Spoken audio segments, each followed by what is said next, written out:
Ever wondered why a tiny ukulele can sound so high-pitched while a big cello sounds so deep and low? Or why tightening a guitar string makes the note go up? Well, the secret is all in the wiggle. And today, we going to build a super simple instrument to figure it all out. The amazing rubber band guitar. Grab a sturdy open box like a tissue box or a shoebox and a few rubber bands of different thicknesses. Now, stretch those rubber bands around the box so they go across the open part. Go ahead, give them a pluck. Hear that? You've just made sound. But what is sound really? It's a vibration. When you pluck the rubber band, it starts wiggling back and forth super fast. This wiggle pushes the air molecules around it, creating invisible waves that travel through the air all the way to your ears. Your eardrums feel these waves, and your brain says, "Hey, that's a sound." Now, let's get to the fun part. Pluck one of the thicker rubber bands. Notice that low, thuddy sound. Now, pluck a thin one. See how it's much higher, more of a twang. That's our first clue, thicker. Heavier things are harder to get moving. They vibrate more slowly. Slower vibrations mean the sound waves are spread further apart.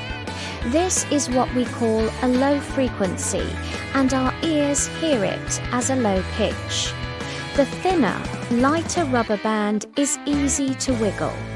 It vibrates much faster, creating sound waves that are packed closely together.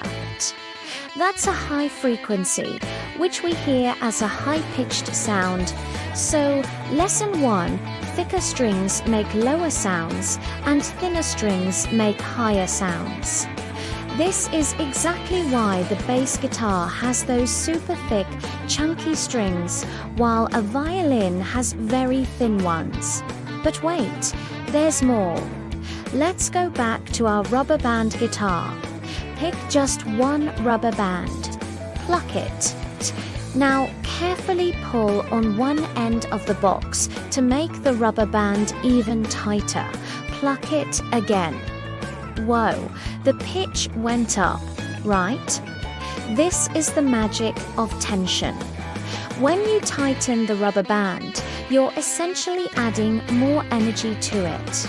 It's now primed and ready to snap back much faster when you pluck it. A faster vibration means a higher frequency, and a higher frequency means a higher pitch. This is precisely what musicians do when they tune their instruments. They turn those little pegs on a guitar or violin to increase or decrease the tension of the strings, making the notes perfectly sharp or flat until they're just right. Let's try one last experiment. Pluck a rubber band right in the middle. Now, gently press your finger down on the rubber band somewhere along its length and pluck one side of it.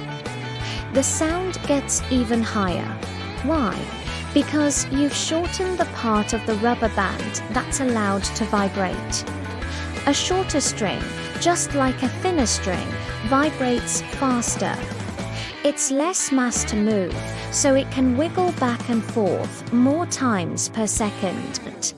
This is how guitarists and violinists play different notes without crooning.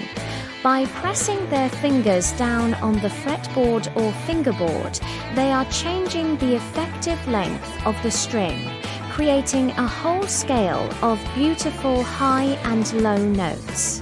So, to sum it all up, the pitch of a sound all comes down to how fast something vibrates. You can make a vibration faster and the pitch higher in 3 main ways: by making the string thinner, by making it tighter, or by making it shorter. From a simple rubber band on a box to the most complex grand piano, these basic rules of physics are what create all the music we love. So next time you hear a guitar solo, you'll know it's not just magic, it's a whole lot of wiggling. Thanks for exploring the science of sound with me today. If you enjoyed this, give this video a like and subscribe for more fun experiments. See you next time.